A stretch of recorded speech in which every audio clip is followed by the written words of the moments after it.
বিশেষ চাহিদা সম্পন্ন হয়েও মেলেনি ঘর। আবাস যোজনার সমীক্ষায় তালিকায় নাম থাকার পরেও কোনো এক অজ্ঞাত কারণে বাদ পড়ে যায় সে নাম।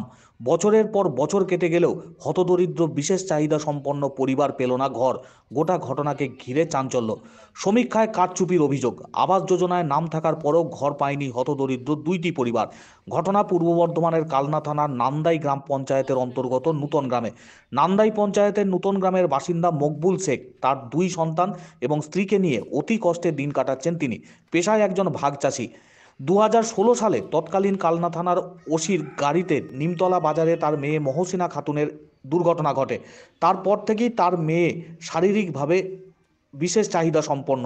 সে ঠিকভাবে হাঁটাচলা পর্যন্ত করতে পারে না। অ্যাক্সিডেন্টের পর পুলিশ আধিকারিক আশ্বাস দিয়েছিলেন তার মেয়ের চিকিৎসার সমস্ত খরচ বহন করা হবে। প্রথম দিকে কিছু অর্থ সাহায্য করলেও পরের দিকে তিনি আর কোনো রকম যোগাযোগই রাখেননি বলে অভিযোগ। বর্তমানে মহসিনা নূতন গ্রাম হাই স্কুলের একাদশ শ্রেণীর ছাত্রী। সে নিজেও একজন বিড়ি শ্রমিক। নিজের পড়াশোনা এবং চিকিৎসার খরচ জোগাড় করতে বিড়ি বাঁধে। কষ্ট করে পড়াশোনা চালিয়ে যাচ্ছে। মকবুল শেখ জানিয়েছেন মেয়ের চিকিৎসার খরচ, পড়াশোনার খরচ চালিয়ে যাওয়ার মতো তাদের সামর্থ্য নেই। তালিকা থেকে বাদ পড়ার ব্যাপারে তিনি বিডিও অফিসেও জানিয়েছেন। বিডিও অফিস থেকে মুখ্যমন্ত্রীর হেল্পলাইন নাম্বারে ফোন করার কথা বলেন। একটি ফোন নাম্বারও দেন। সেই মতো ফোন করে কথাও বলেন তিনি। কিন্তু তারপরেও আজ পর্যন্ত কোনো সুরাহা হয়নি বলে তিনি জানিয়েছেন। ভাঙাচোরা বাড়িতে দুই ছেলে মেয়ে আর স্ত্রীকে নিয়ে কোনো রকমের দিন কাটাচ্ছেন তিনি। অপরদিকে জন্মগতভাবে বিশেষ চাহিদা সম্পন্ন সানাবুল শেখ, তার নামও তালিকা থেকে বাদ চলে যায়। স্ত্রী আনাহারা বিবিকে নিয়ে অতি কষ্টে দিন কাটছে তাদের। পোষা গরুর দুধ বিক্রি করে এবং আত্মীয় স্বজনদের সহযোগিতায় কোনো রকমের দিন গুজরান করছেন তারা। নিজেদের খাওয়ার খরচ পর্যন্ত জোগাড় করতে পারেন না। তার উপর ঘর তৈরি করার কোনো সামর্থ্যই নেই। অথচ হতদরিদ্র পরিবারের নাম নেই আবাস যোজনার তালিকায়, যাকে ঘিরে এলাকার মানুষের মধ্যেই নানান প্রশ্ন। কি হয়েছে, ঘর পাননি? না। আপনার নামে ঘর এসেছিল? হ্যাঁ, কতদিন আগে ইনকোয়ারি হয়েছিল?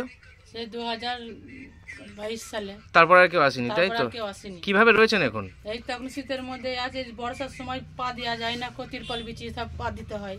আচ্ছা ঠান্ডায় আমরা থাকি ছেলে মেয়ে নিয়ে। এই বিড়ি মুড়াই বিড়ি বাঁধে। আচ্ছা, পড়াশোনা হাই স্কুলে পড়ে। কোন 11 স্কুল? ক্লাস। এই তো নতুন গ্রাম হাই স্কুল। কে কাটলে এখন পঞ্চায়েতে জানে কি এখন বিডিও অফিস জানে, এটা না দেয়। আচ্ছা, দুজন থাকে। নাম সানাবুল শেখ। আপনার নাম? আনহারা বিবি। এই যে কোন রকম আছি। আচ্ছা আচ্ছা। কাদা শীত হয়ে যায়, বস্তা বিচি বিচি থাকি। উনি হ্যাঁ। উনি কি অসুস্থ? অসুস্থ। কেমন ভাবে? প্রতিবন্ধী।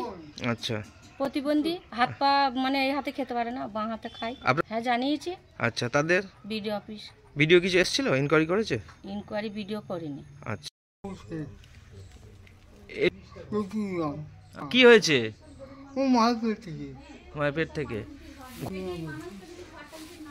কাটলো বলতে আমাদের 2022 সালে যে পঞ্চায়েত থেকে ঘরের লিস্ট প্রকাশিত হয়েছিল, তখন এই ঘরে ওই লিস্টে আমার স্ত্রীর নাম ছিল মহুবা বিবি। তারপর ওই সময় অঙ্গনওয়াড়ির যে কর্মীরা বাড়ি বাড়ি সার্ভে করেছিল, তো উনি বাড়ি বাড়ি সার্ভে না করে নিজের মন মতো করে একটা লিস্ট জমা দিয়েছে। আর তারপর পঞ্চায়েত থেকে আমরা জানতে পারলাম যে আমাদের লিস্টে নাম বাদ গেছে। দিয়ে বিডিওকে জানালাম, বিডিও বললো যে আপনার পরে ইনকোয়ারি হবে, পরে ইনকোয়ারি হলে আপনারা অবশ্যই ঘর পাবেন। কিন্তু তারপর থেকে আর কোনো ইনকোয়ারি হয়নি। এদিনকে আমরা বিডিও অফিসে গিয়েছিলাম, বিডিও আমাদেরকে একটা নাম্বার দিয়েছিল, দিদিকে বলোতে ফোন করেছি। আমি ফোন করেছিলাম 26শে অক্টোবর 2024। ওখান থেকে বলেছিল যে আপনার নাম্বারটা আমরা রেজিস্টার করছি, আপনি যে কমপ্লেন করেছেন সেটাও নথিভুক্ত করা হলো। আমাদের প্রতিনিধিরা সময় মতো আপনার বাড়ি গিয়ে ইনকোয়ারি করবে, কিন্তু অক্টোবর থেকে এখনও পর্যন্ত কোনো ইনকোয়ারিতে আসেনি।